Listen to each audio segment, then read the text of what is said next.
So we'll go ahead with more questions on NEET. So NEET 2015 का PYQ है ये. A wind with speed 40 meter per second blows parallel to the roof of a house. Roof का parallel एक wind है which is blowing with the speed of 40 meter per second. The area of the roof is 250 meter square. Assuming that the pressure inside the house is atmospheric pressure, house के अंदर घर के अंदर pressure is atmospheric pressure, the force exerted by the wind on the roof and the direction of the force will be. और pressure due to air आपको दिया हुआ है, ये प्रेशर में डेंसिटी होना चाहिए 1.2 किलोग्राम पर मीटर क्यूब, तो डेंसिटी ऑफ एयर है 1.2 किलोग्राम पर मीटर क्यूब.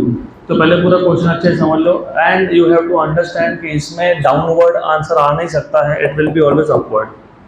अगर आपने वो रीडिंग असाइनमेंट पूरा किया होगा तो बर्नौलीज इक्वेशन का blowing up of the roof, like last application था बर्नौलीज इक्वेशन का, अगर वो रीड किया होगा तो यू वुड हैव अंडरस्टूड कि डाउनवर्ड नहीं आएगा, फोर्स विल बी अपवर्ड, क्योंकि फोर्स कभी भी घर के अंदर से बाहर की तरफ लगता है.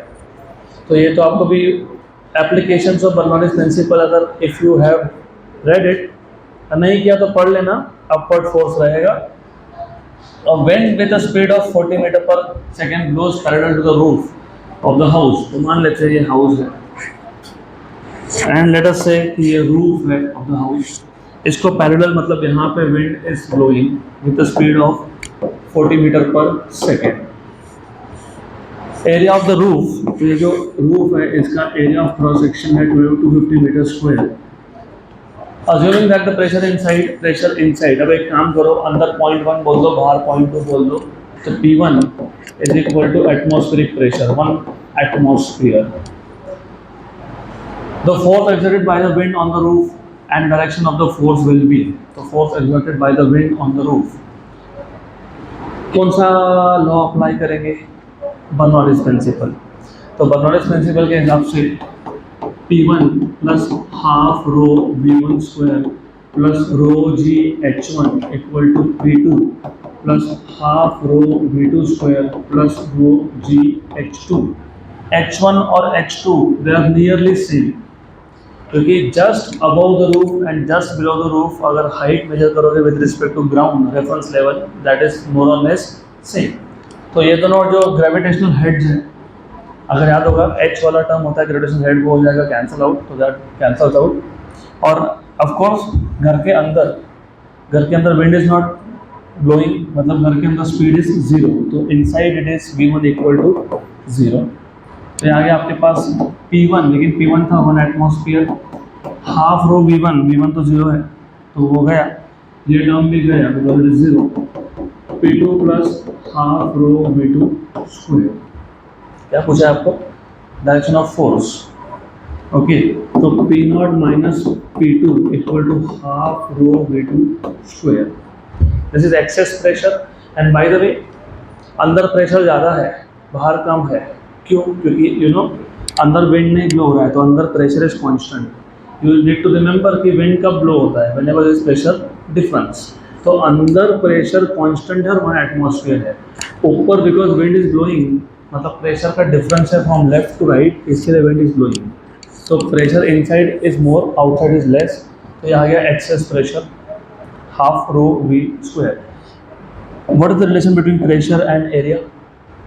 मतलब force, pressure is force upon area, तो pressure is force upon area. तो ये जो एक्सेस प्रेशर है ना, this is force upon area, half rho V2 square. तो फोर्स आ जाएगा आपके पास half rho V2 square A. बन गया फॉर्मूला. तो you have F equal to half rho is 1.2 and V2 कितना दिया था 40 का स्क्वायर इंटू एरिया था 250. इसको सॉल्व कर लेंगे. 1.2/2, 4 square is 16, 10 square is 100 into 25 into 10. Good. 1 जा 8 जा, तो 25 8 is 200, तो 1.2 इंटू 200 और ये 10⁻³ अलग से है वो. How much is that? 2.4 into 10⁻5. 2.4 into 10⁻5, option B. Done.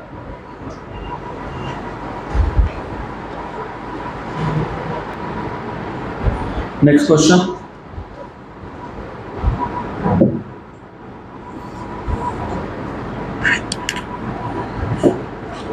a small sphere of radius r falls from rest in a viscous liquid. As a result, heat is produced due to viscous force. The rate of production of heat when the sphere attains its terminal velocity is proportional to. तो अच्छा question है। As you remember, हमारे पास एक liquid है viscous, उसमें से जब एक बॉल जैसे मेटालिक स्फीयर फॉल होता है, तो when a metallic sphere falls through a viscous liquid, अगर याद होगा आपको, तो इस पे तीन फोर्सेस एक्ट होते हैं। कौन से तीन? एक होता है weight, which is gravitational force acting in downward direction. Downward direction में ग्रेविटी है, ऊपर एक है अपथ्रस्ट और एक है विस्कस फोर्स। इसमें से सिर्फ विस्कस फोर्स है जो रेजिस्टेंस प्रोवाइड करता है, मतलब हीट जनरेट करता है, फ्रिक्शन। तो फ्रिक्शन किसके लिए, किस वजह से प्रोड्यूस हो रहा है? Because of viscous. Upthrust reduces the effective weight, लेकिन फ्रिक्शन प्रोड्यूसेस हीट। तो आपको बोला है कि what is the rate of heat production proportional to, the rate of heat production is proportional to rate of heat production. What is heat? Heat मतलब कौन सा physical parameter होता है? एनर्जी। तो रेट ऑफ हीट प्रोडक्शन, इसको हम लोग physics में लिखते हैं dq by dt, where q is heat and t is time. तो heat produce per unit time, that is rate of heat production. Energy per unit time मतलब कौन?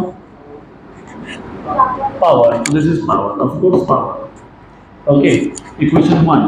But if you remember, power is also work upon time, and if you remember, work is force into displacement upon time. Displacement by time is velocity, so force into velocity. So power is also force into velocity. Equation 2. From 1 and 2, you will have dq by dt equal to F into E. But F is viscous force, which is 6 pi eta r v. ये viscous force है into v, तो ये आ गया 6 pi eta r v square। ये हो गया rate at which the heat is produced, बराबर? करेक्ट। और आपको rate of heat production is proportional to, in terms of क्या दिया है? रेडियस। तो dq by dt is proportional to 6 pi eta, constant है, r v square. Equation 3। But ये जो v है, ये टर्मिनल वेलोसिटी है, ऐसा क्वेश्चन में ही बोला है। क्वेश्चन में बोला है ना, when the sphere attains its terminal velocity. तो अगर याद होगा आपको, terminal velocity is equal to 2/9 r square rho minus sigma g by eta। मतलब v इज प्रोपोर्शनल टू, मतलब v square is proportional to r raise to 4। Equation number 4।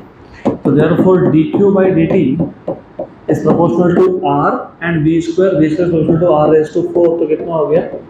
r raised to 5, r raised to 5। Option number C।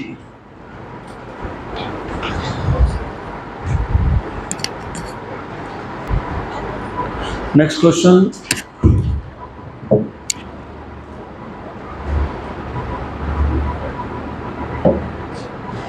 by sucking through a straw, a student can reduce the pressure in his lungs to 750 mm of Hg. Density of mercury is 13.6 gram per centimeter cube. Using the straw, he can drink water from a glass up to a maximum depth of. Good question, थोड़ा पुराना है, 2006 का है, लेकिन अच्छा question है। तो when you use a straw, a student can reduce the pressure in his lungs to 750 mm of Hg. Normally, if you do not use a straw, so what is the pressure in the lungs? 760 mm, क्योंकि atmospheric pressure होता है वो, right? तो straw use करने से pressure कितना कम हुआ? So by using straw, the pressure difference is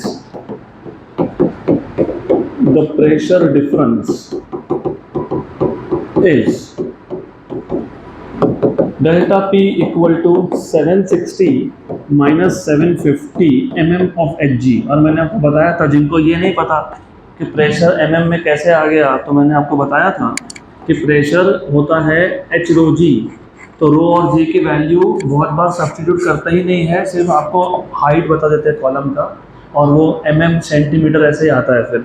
तो basically pressure is h rho g, when you do not substitute for rho g, मतलब आप you are talking only in terms of height of the mercury column. तो कितना pressure difference हो गया यहाँ पे 10 mm। तो pressure difference between the lungs and the atmosphere is 10 mm, बराबर। अब आपको ये पता होना चाहिए, अभी भी मैंने बताया जस्ट एक क्वेश्चन पहले मैंने बोला कि जब विंड ब्लो हो रहा है इसका मतलब क्या, विंड का फ्लो होता है, प्रेशर डिफरेंस होता है। तो when you use this straw, अगर मैं एक ग्लास में से पानी पीने के लिए स्ट्रॉ यूज कर रहा हूँ, तो यू नीड टू अंडरस्टैंड वो जो पानी है वो तब तक ही यू कैन ड्रिंक जब तक देयर इज प्रेशर डिफरेंस। याद रखना, if I am using a straw to drink water, so let us say we are using straw to drink water, तो you will be able to drink water through straw only जब तक pressure का difference है, मतलब 10 mm ये pressure difference है, it should be equal to the column of water. तो ये in this case what is pressure difference, h rho g. तो प्रेशर डिफरेंस कितना होगा, अभी यहाँ से तुम पानी पियोगे तो pressure difference is equal to height of water column density of water into g. ये हमारे पास प्रेशर डिफरेंस आ गया between atmosphere and the lungs, equation 1। Atmosphere और लंग्स का प्रेशर डिफरेंस है 10 mm, और ये प्रेशर डिफरेंस आ गया due to height of liquid column. तो पानी पीना तब तक पॉसिबल होता है जब इक्वेशन 1 का प्रेशर डिफरेंस और इक्वेशन 2 का pressure difference they are equal. एक बार प्रेशर डिफरेंस खत्म हो गया तो फ्लूइड विल नॉट फ्लो। तो फ्लूइड कब तक फ्लो होगा, जब तक प्रेशर डिफरेंस है, मतलब जब तक इक्वेशन 1 का डेल्टा पी और इक्वेशन 2 का डेल्टा पी सेम नहीं होता, right. Once it is same the fluid stops flowing. तो from 1 and 2, well by the way इसको मैं ऐसा भी लिख सकता हूँ, H mercury, density of mercury G, equate कर लो। You have height of mercury column, you have density of mercury column into G is equal to H water rho water G हो गया कैंसर। तो हाइट ऑफ वाटर कॉलम मिल जाएगा यहाँ से, कितना height of water column, height of water column HG then rho HG upon rho water, बराबर। What is height of mercury column 10 mm, मतलब कितना सेंटीमीटर, 1, कितना, हाँ तो ये 1 सेंटीमीटर है, 1 सेंटीमीटर।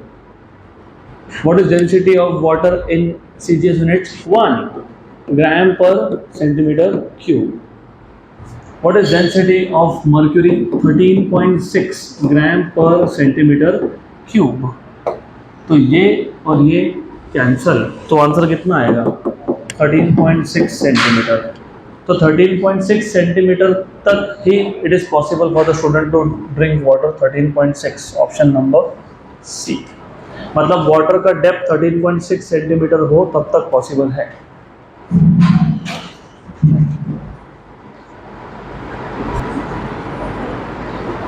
चलो नेक्स्ट क्वेश्चन,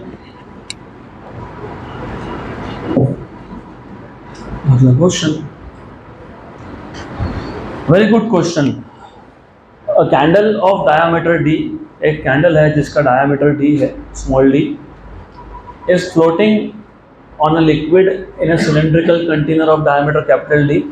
तो ये जो कैंडल है जिसका डायामीटर स्मॉल d था, it is floating in a liquid, liquid is in a cylindrical container, और उस कंटेनर का डायामीटर कैपिटल D है, where capital D is very very greater than small d as shown in figure. If it is burning at a rate of 2 centimeter per hour, तो जो candle है it is burning at a rate of 2 centimeter per hour, then the top of the candle will remain at the same height।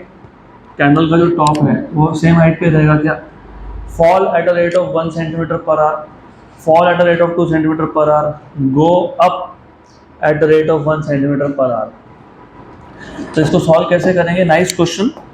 तो मैं एक बार आपको वापस बता देता हूँ the idea behind the question। तो ऐसा है,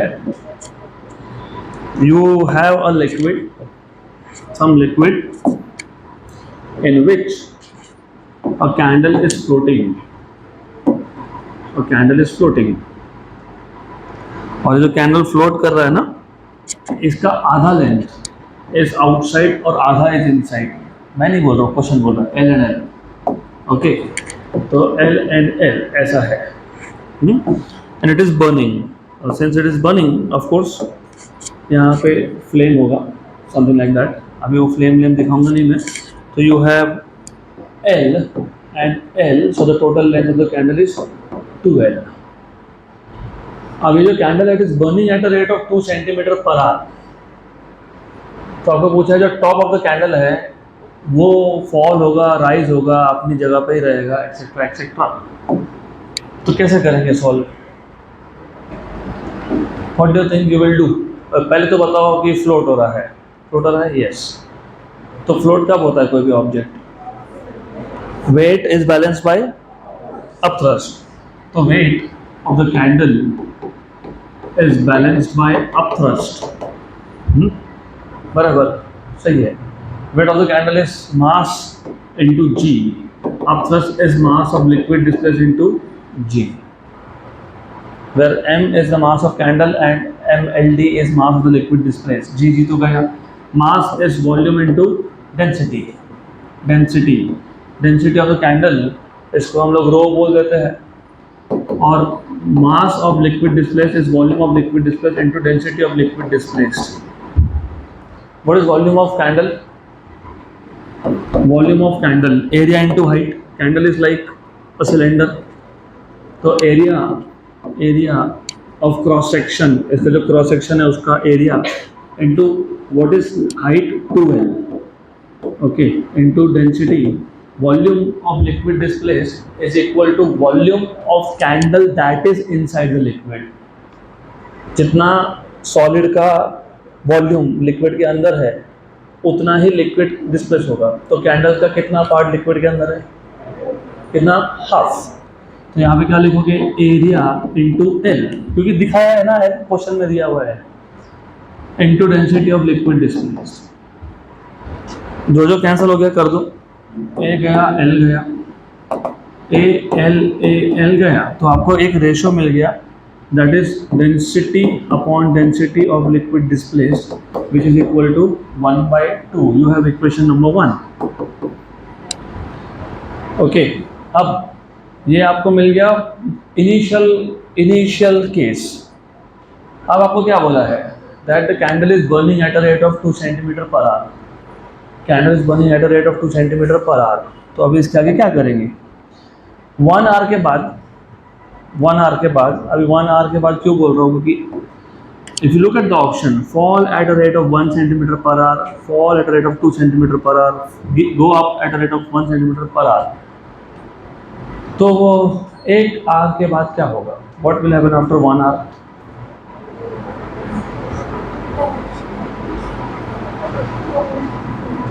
What happens after 1 hour? Fall rise वो देख लेंगे, fall rise से बाद में चेक करेंगे। What happens to the length? Okay. What happens to the length inside the liquid after 1 hour? तो आई होप पहला केस समझ में आया। तो मैं आपको अभी हिंट देता हूँ। पहले केस में एक रेशो मिला आपको, किसका? Density of candle upon density of liquid displace. अभी क्या करना, केस 2 में भी ऐसा एक रेशो निकालना, इक्वेशन नंबर 2। दोनों का लेफ्ट हैंड साइड सेम है तो राइट हैंड साइड भी सेम होगा, बराबर। उसको इक्वेट कर लेना, वहाँ से तुमको मिल जाएगा your answer whatever it is. तो I would want you to give it a try.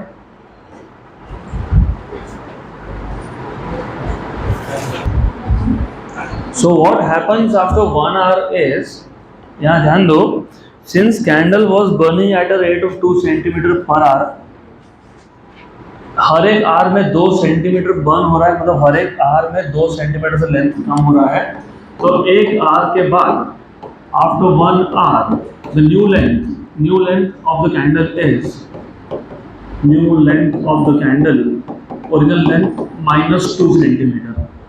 तो जो यहाँ पे लेंथ हो जाएगा ये हो जाएगा 12 minus 2। Okay, and then of course पहले L पार्ट अंदर था, अभी अंदर कितना पार्ट है वो देख लेते हैं। It is L minus x, कितना होगा L माइनस एक्स। तो inside the liquid after 1 hour you will have L minus x. ऊपर का आई डोंट केयर। क्यों आई डोंट केयर? क्योंकि तुमको पता है कि हम लोगों को अपथ्रस्ट तो अंदर के पार्ट से मिलने वाला है। तो वापस से सेम चीज, weight of candle is equal to upthrust, और weight of candle is equal to upthrust, that is weight of liquid displaced. Again same thing, weight is mass into g, g cancel कर दूंगा तो mass of candle और mass of liquid displaced. Mass is volume into density, volume of liquid displaced into density of liquid displaced. Volume of candle, new volume of candle is area into new length, that is 2L minus 2 बराबर density equal to volume of liquid displaced is area into L minus x into density of liquid displaced. ये हो गया यहाँ तक, good. Area area हो गया cancel, तो A and A will be cancelled out. तो you will have density upon density of liquid displaced equal to L minus x upon 2L minus 2, equation number 2। From 1 and 2 solve करोगे तो from equation number 1 and 2 you will have L minus x upon 2 L minus 1, सिर्फ 2 common निकाल लिया मैंने, equal to 1/2। Cancel है, cancel. So you have L minus x equal to L minus 1। क्या आ गया? x equal to 1। x equal to 1 आने का मतलब होता है कि 1 सेंटीमीटर पर आवर के हिसाब से नीचे जाएगा, फॉल होगा। ओके, तो 1 सेंटीमीटर पर आवर के रेट से फॉल होगा। डन, चलो सिंपल था।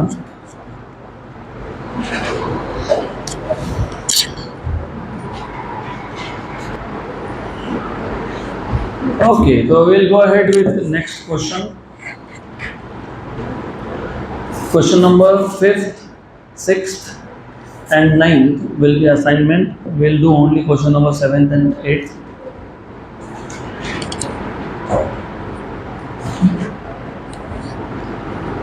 Good. अभी एक्चुअली ये क्वेश्चन भी सॉल्व करने की ज़रूरत नहीं है। A lead shot, मतलब lead ball of 1 mm diameter falls through a long column of glycerin. तो एक लीड का बॉल है which is falling through a long column of glycerine.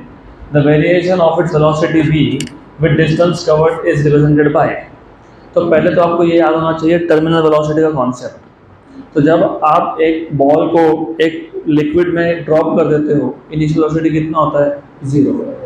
फिर वेलोसिटी बढ़ते जाता है, बढ़ते जाता है, बढ़ते जाता है। वेलोसिटी बढ़ने का मतलब होता है एक्सेलरेशन होना, राइट? तो वेलोसिटी अगर बढ़ रहा है इसका मतलब डिस्टेंस कवर्ड भी बढ़ेगा। वेलोसिटी बढ़ना, अगर वेलोसिटी बढ़ते जाएगा मतलब डिस्टेंस भी ज़्यादा कवर होगा, और एक स्टेज पे आने के बाद वेलोसिटी क्या हो जाएगा? कांस्टेंट। मतलब टर्मिनल वेलोसिटी अचीव होने के बाद हर एक सेकेंड में that lead shot will cover same distance. तो शुरू में पर यूनिट टाइम मतलब पर सेकेंड में डिस्टेंस ज़्यादा कवर होगा, और बाद में एक स्टेज पे आने का क्या हो जाएगा? कांस्टेंट, क्योंकि इनिशियली वेलोसिटी बढ़ रहा है। तो इनिशियली विद टाइम या फिर with velocity distance covered will be more, option number A. तो शुरू में देखो वेलोसिटी बढ़ रहा है, डिस्टेंस भी बढ़ रहा है, बढ़ रहा है, बढ़ रहा है, बढ़ रहा है, क्या हो गया? कांस्टेंट। खत्म हो गया, ऑप्शन कितना? Next question 2021, very recent. The velocity of a small ball of mass m and density d, हमारे पास एक small ball है जिसका mass m है और density d है, when dropped in a container filled with glycerin becomes constant after some time. Constant velocity होने का मतलब ये होता है कि terminal velocity आ गया। Okay, तो if the density of glycerin is d/2, then the viscous force acting on the ball will be। आपको viscous force पूछा है, और आपको विस्कस फोर्स पूछा है इन टर्म्स ऑफ mg। m क्या था? मास ऑफ बॉल, तो mg क्या हो गया, वेट ऑफ बॉल। तो आपको क्या पूछा है, viscous force but in terms of weight of ball. तो इफ यू रिमेंबर, जब वेलोसिटी कांस्टेंट हुआ तब downward force due to gravity मतलब वेट, इसको किससे बैलेंस कर लिया, विस्कस फोर्स और upthrust, viscous force and upthrust. तो when the velocity becomes constant मतलब acceleration is zero, at that time weight is balanced by upward forces of upthrust and viscous force. आपको पूछा गया है, क्या पूछा है, विस्कस फोर्स मतलब F V, it will be W minus F U. W is weight, weight is mg, ball का weight कितना है mg। अब तो कैसे फाइंड करते हो, weight of liquid displaced, very good. तो this is equal to mg minus weight of liquid displaced is mass of liquid displaced into volume into density में लाएंगे अभी इसको। तो g निकाल लो तुम common, mass minus mass of liquid displaced, okay good. तो यह आ जाएगा आपका g m minus mass of liquid displaced is volume of liquid displaced into density of liquid displaced. और ये जो एम है ना, ये जो एम है, this m is volume of ball, volume of ball मतलब वॉल्यूम ऑफ जो भी बॉल होगा वो इनटू डेंसिटी ऑफ बॉल। जी what is volume of ball and volume of liquid displaced, same आएगा ना। और पूरा का पूरा बॉल लिक्विड के अंदर है और डेंसिटी कितना दिया हुआ है d, ये v, और ये कितना दिया हुआ है d/2, d/2 वाला है, यस। तो g क्या कॉमन निकल गया, vd, ओके। क्या आ गया, 1 minus half, that is half. What is volume into density, किसका मास, बॉल का मास। तो ये mg और ये 2, तो mg/2। वैसे बाय द वे आपका आंसर इस स्टेप पे आके खत्म हो गया था। क्यों खत्म हो गया था, वेट क्या है बॉल का mg, उसमें जो तुम कुछ माइनस कर रहे हो, माइनस कर लो ना, तो आंसर mg से क्या आएगा, एक ही ऑप्शन था mg/2, तो ऑप्शन नंबर डी, खत्म, done.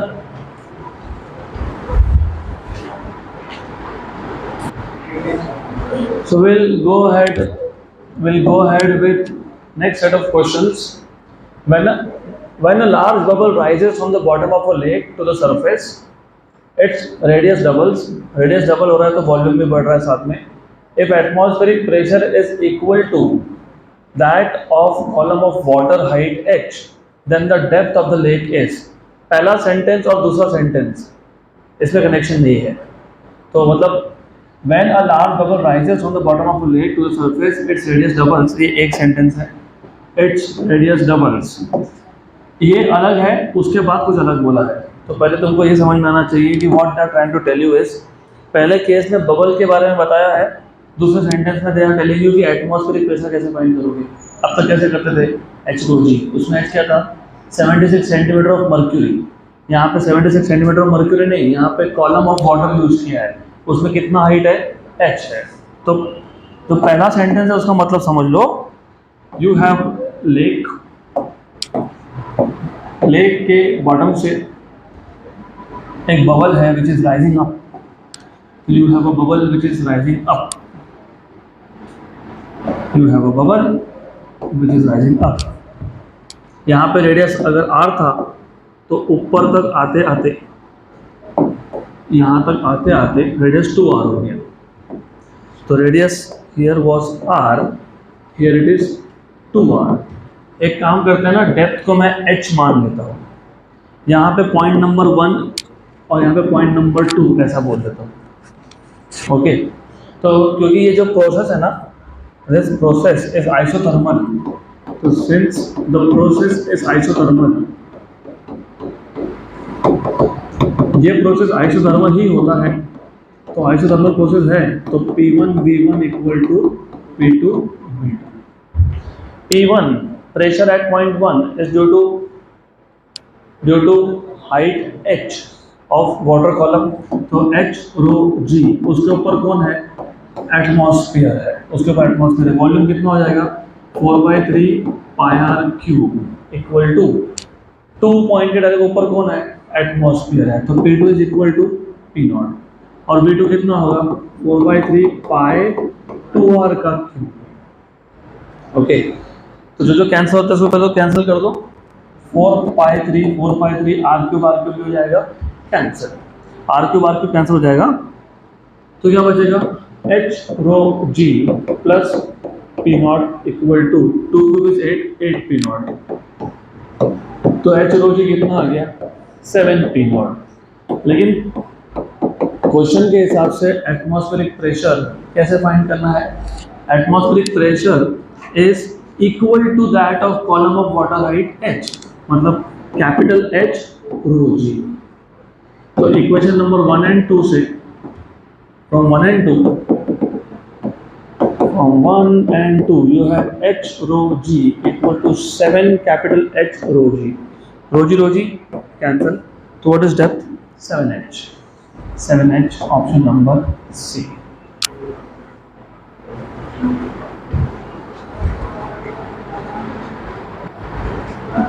Next question will be assignment, क्योंकि ये हम लोगों ने इस टाइप का एक क्वेश्चन ऑलरेडी किया है। हमारे पास एक कैपिलरी ट्यूब था, यहाँ पे बैरोमीटर बोला है लेकिन एक कैपिलरी ट्यूब था, हमने उसको इंक्लाइन कर दिया था, याद है, हाँ, तो उसी टाइप का क्वेश्चन है, तो you will solve by yourself, so this goes as an assignment to you.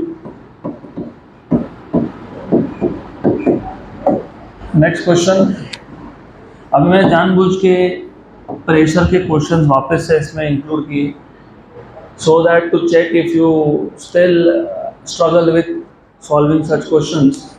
A vertical U tube of uniform inner cross section, दोनों साइड पे क्रॉस सेक्शन एरिया सेम है, contains mercury in both sides of its arm. तो शुरू में दोनों side पे mercury था, तो उसके ऊपर एटमॉस्फेयर था, मतलब दोनों साइड पे एटमॉस्फेरिक प्रेशर था, तो इनिशियली दोनों साइड पे मर्क्यूरी का लेवल सेम था initially.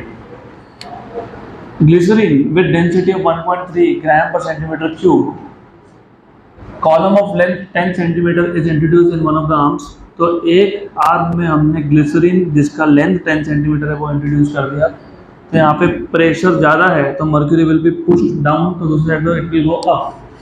Oil of density 0.8 gram per centimetre cube is poured into other arm, दूसरे आर्म में तुमने ऑयल डाल दिया जिसका डेंसिटी है 0.8, until the upper surface of the oil and glycerin are in the same horizontal level। हमने oil तब तक डाला जब तक ग्लिसरीन और ऑयल इन दोनों का अपर सरफेस सेम लेवल तक नहीं आ जाए। Find the length of oil column, density of mercury is 13.6 gram per centimetre cube. अब ये क्वेश्चन बहुत ही सिंपल है compare to what you have solved, it is too simple. तो मुझे सिर्फ ये समझना है आपसे, do you remember the process, क्या करते हैं, जिस साइड पे मर्क्यूरी का लेवल नीचे होता है वहाँ पे एक हॉरिजॉन्टल लाइन ड्रॉ करते हैं और दोनों आर्म्स में एक एक पॉइंट इमेजिन कर लेते हैं, जैसे यहाँ पे ए पॉइंट, यहाँ पे बी पॉइंट। फिर क्या बोलते हैं, pressure at A equal to pressure at B, तो pressure at A equal to pressure at B, लेकिन ए के ऊपर कौन है, ग्लिसरीन, उसके ऊपर कौन है, एटमॉस्फेयर। तो pressure at A is due to glycerine plus atmosphere equal to pressure at B is due to mercury plus oil plus atmosphere. तो pressure due to mercury Hg plus pressure due to oil and plus pressure due to atmosphere, तो atmospheric pressure दोनों side से हो गया cancer. और मैंने तुमको trick भी बताया था, वही ट्रिक यहाँ पे एप्लीकेबल है। What is pressure, h rho g, तो height of glycerine, density of glycerine into g, height of mercury, density of mercury plus height of oil, density of oil, और जी साथ में जी में कर दूंगा कैंसर। तो अगर आपको याद होगा मैंने ट्रिक दिया था आपको, product of h into rho is constant, तो डायरेक्टली भी वो यूज कर सकते थे तुम, h g rho g equal to height of mercury and then density of mercury plus height of oil, density of oil.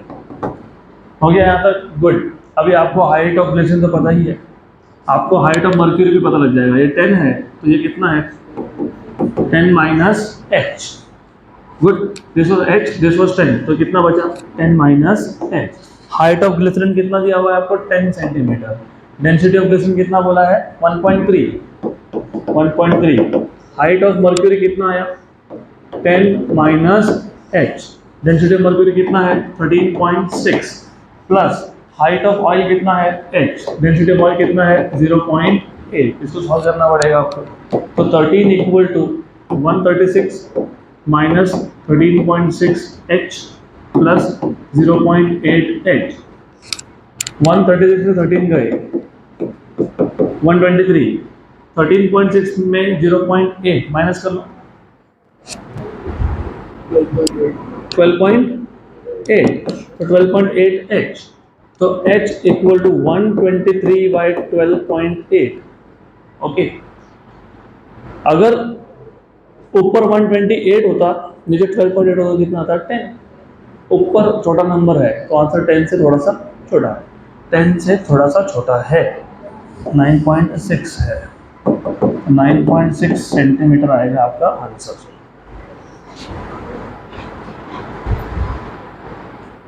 Next question,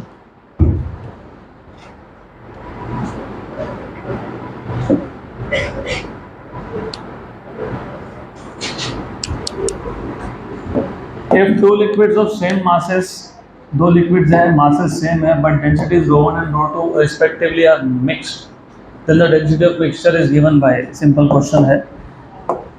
हमको बोला है हमारे पास दो liquids है masses same है, मतलब m1 is equal to m2, इसको m बोल देता हूँ, लेकिन डेंसिटी अलग अलग है, एक का ρ1 है एक का ρ2 है, इसको अगर हमने मिक्स कर दिया तो जो मिक्सचर बनेगा उसका डेंसिटी कितना होगा ऐसा पूछा है।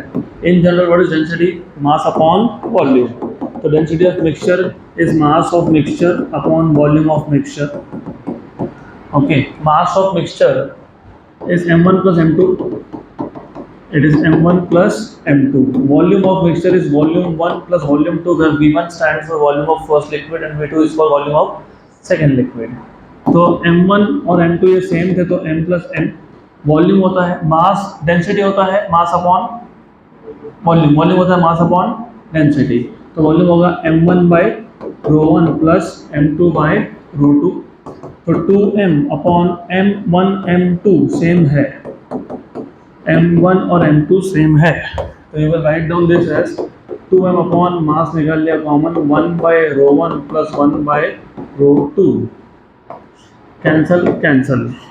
ओके, तो you have 2 upon ρ2 plus ρ1 upon ρ1 into ρ2 जाएगा ऊपर, तो आ जाएगा 2 ρ1 ρ2 अपॉन ρ1 प्लस ρ2 ना, 2 ρ1 ρ2 अपॉन ρ1 प्लस ρ2, सिंपल।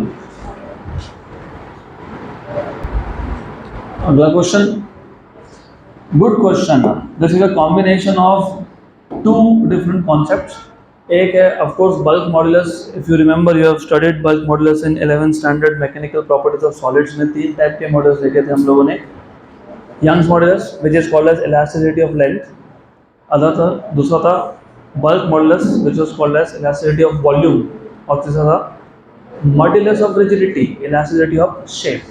गुड, तो लिक्विड्स के लिए जब ये चैप्टर मैंने स्टार्ट किया था थ्योरी पार्ट, तभी आपको बताया था कि लिक्विड्स के लिए सिर्फ बल्क मॉड्यूलस ही आएगा, क्योंकि liquids do not have shape, तो वहाँ पे रिजिडिटी मॉड्यूलस की बात ही नहीं होती, सिर्फ बल्क की होती है। So density rho of water of bulk modulus B at a depth y in the ocean is related to the density at the surface rho naught by the relation। तो आपको ऐसा बोला है वाटर का density rho है depth y पे और bulk modulus कितना है b, और जो सरफेस पे डेंसिटी है वो कितना है रो नॉट, और ऐसा होगा भी क्योंकि सरफेस पे जो वाटर है उस पर प्रेशर सिर्फ एटमॉस्फेयर का है, डेप्थ में जाओगे तो वाटर कॉलम का प्लस एटमॉस्फेयर का, तो डेप्थ पे प्रेशर ज़्यादा है तो डेंसिटी भी ज़्यादा होगा, दैट इज़ द आइडिया। सिर्फ रिलेशन पूछा है आपको, तो आपको सबसे पहले क्योंकि बल्क मॉड्यूलस या वर्ड यूज किया है तो आपको बल्क मॉड्यूलस का फॉर्मूला याद होना चाहिए, delta P upon delta V by V with negative sign. Why negative sign? Negative sign आएगा ना, क्यों आएगा नेगेटिव साइन? वॉल्यूम कम होगा ना, जितना नीचे जाओगे इट विल बी प्रेस्ड। तो इसको वी नॉट बोल देता हूँ, ये गया ऊपर, V naught is the volume at surface, original volume. तो minus V not delta P by delta V, correct. अभी क्या करेंगे, क्या चाहिए आपको, डेंसिटी का रिलेशन चाहिए, क्या करेंगे। और if you look at the option ना, क्या लिखा है, h g y rho nought g y, rho nought g y, rho nought g y, क्या करेंगे, क्या करेंगे इसके बाद।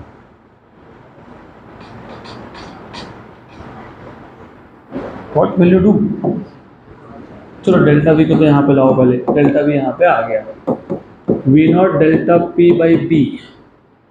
What is delta V, change in volume, very good. What is change in volume, final minus initial, v minus v naught equal to minus v naught, where v is the volume at the depth upon b, सही है। तो v equal to v naught minus v naught delta p by b, okay. तो v equal to v naught common 1 minus delta p by b, what is delta p, h rho g, h की जगह पे यहाँ पे y है, y rho g upon b, correct, good. देख लो ना, एक बार देख लो, rho naught rho naught rho naught rho naught, बराबर है, गुड। आगे, इसके आगे आपको किसका रिलेशन चाहिए, डेंसिटी का, क्या मिला, वॉल्यूम का। Volume and density they are inversely related, okay. तो 1 अपॉन डेंसिटी, क्योंकि वॉल्यूम था तो 1 अपॉन डेंसिटी हुआ, 1 अपॉन रो नॉट, 1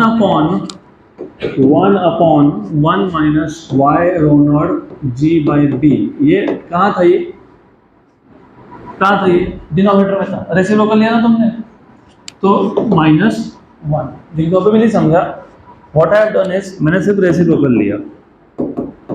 तो रेसिप्रोकल लिया तो सारा का सारा रेसिप्रोकल होगा ना, और ये पावर 1 है, ऊपर गया तो क्या होगा, -1। अब ऐसा क्यों किया, ऐसा इसलिए किया क्योंकि हम बाइनोमियल एक्सपांशन लगा सकते हैं, बाइनोमियल अप्रोक्सीमेशन, याद है क्या बाइनोमियल अप्रोक्सीमेशन, मैंने बताया था, ग्रेविटेशन में भी बताया था, उसके बाद भी 2 बार बताया था। 1 plus a upon b raise to n, 1 plus या 1 माइनस जो भी हो, a by b raise to n जब आता है, और अगर a बाई बी की value if it is very very less than 1, तो जो इंडेक्स है वो सीधा कहाँ मल्टीप्लाई करते हो, सेकेंड टर्म के साथ। कहाँ मल्टीप्लाई करते हो, सेकेंड टर्म के साथ। तो ये बाइनोमियल अप्रोक्सीमेशन हम लोगों ने ऑलरेडी सीखा था, we have already seen that binomial approximation, है ना, गुड, याद होना चाहिए। तो अभी आ गया ना आंसर, आंसर आ गया, आंसर आ गया।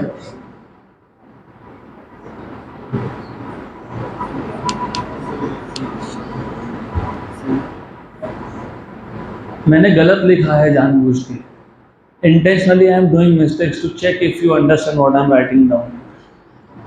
भाई वॉल्यूम होता है, वॉल्यूम होता है मास अपॉन डेंसिटी, होता है क्या ऐसा, हाँ कि नहीं, यस और no, volume mass upon density होता है कि नहीं। तो वॉल्यूम की जगह पे क्या लिखूंगा मैं, जल्दी बताओ क्या लिखूंगा, मास अपॉन डेंसिटी। तो दोनों जगह पे मास मास क्या हो गया, कैंसल। तो पावर कैसे क्या -1 हुआ वहां, अभी रेसिप्रोकल लो तो rho equal to row not, अभी माइनस करना पड़ेगा रो, बेसिक चीजें है। Volume is mass by density, mass by density, mass mass cancel हो गया, ओके। और ये जो ब्रैकेट में टर्म था वो एज इट इज था, अब भी रेसिप्रोकल लिया मैंने, तो अब वो -1 होगा। और अब बाइनोमियल अप्रोक्सीमेशन यूज करेंगे ना, तो ये -1 सेकेंड टर्म के साथ मल्टीप्लाई होगा तो प्लस हो जाएगा, हो गया। अब देखो आंसर बताओ, अरे rho rho not 1 plus, rho rho not 1 plus option number B, done, खत्म।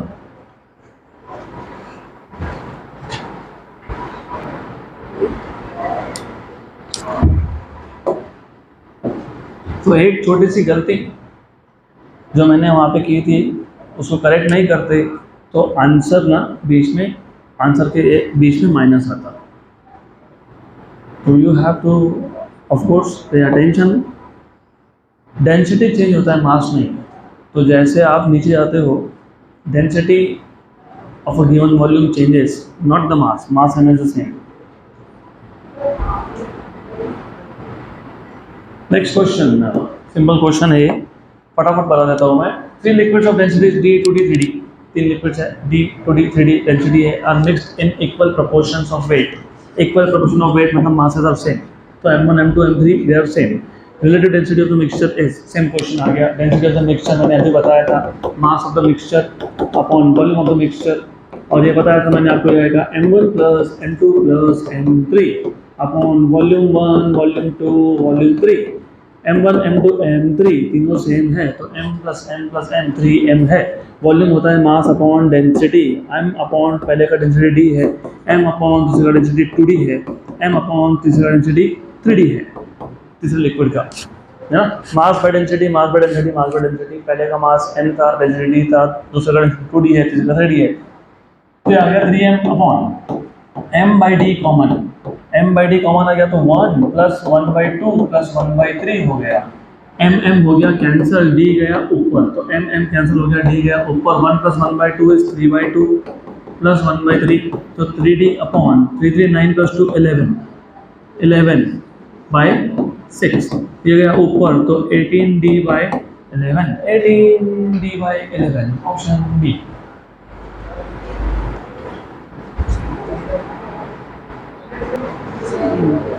अगला क्वेश्चन, नेक्स्ट क्वेश्चन, अच्छा क्वेश्चन है, सिंपल क्वेश्चन है, ध्यान दोगे तो फटाफट सॉल्व हो जाएगा। A ball of radius r, हमारे पास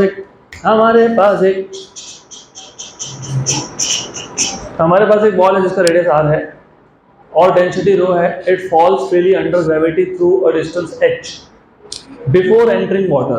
तो पानी में जाने से पहले वो h डिस्टेंस कवर करके आया। Velocity of the ball does not change even on entering water. तो जितना वेलोसिटी पानी में एंटर करने से जस्ट पहले था उतना ही वेलोसिटी पानी में एंटर करने के बाद है, मतलब पानी के अंदर उसका जो भी वेलोसिटी शुरू से ही टर्मिनल है। वो पहले क्या था कि बढ़ रहा था फिर कांस्टेंट हो रहा था। इस केस में ऐसा नहीं है, यहाँ पे स्टार्टिंग से ही velocity is constant. If viscosity of water is eta, the value of h is given by, simple question है। पहले तो ये पता होना चाहिए, in this case you should know, what you should know is velocity here is 0, velocity here is under root of 2gh। ऐसा क्यों हुआ? ऐसा इसलिए हुआ क्योंकि v स्क्वायर होता है u square plus 2as। v square equal to u है 0, a है g और s है h, तो v स्क्वायर आ गया आपके पास 2gh, तो v आ गया अंडर रूट ऑफ 2gh। और अंदर जाने के बाद भी उसका वेलोसिटी चेंज नहीं हुआ, लेकिन अंदर कितना होता है? टर्मिनल। तो टर्मिनल वेलोसिटी भी कितना है? Under root of 2gh। लेकिन टर्मिनल खुद क्या होता है? 2/9 r स्क्वायर रो माइनस 1। क्यों 1? क्योंकि इधर 1 लिखा है, देख रहा है 1 1 1 1, मतलब बेसिकली डेंसिटी ऑफ वाटर, क्योंकि वो 1 होता है density of liquid through which the ball is falling. What is density of water in CGS units? 1, तो वो 1 है, वो सीजीएस में है। इसके लिए g upon eta equal to under root of 2gh, squaring on both sides, 2 का square 4 r raise to 4 square g square eta का भी स्क्वायर इक्वल टू 2gh। 2 2 1 जा 2 2 जा, एक g गया, तो h क्या आया? 2/81 r रेज़ टू 4, h आया 2/81 r raise to 4, rho minus 1/eta का स्क्वायर इंटू g। देखो तो 2/18 r raise to 4, rho minus 1/eta का square into g, option number C. So that's it for today.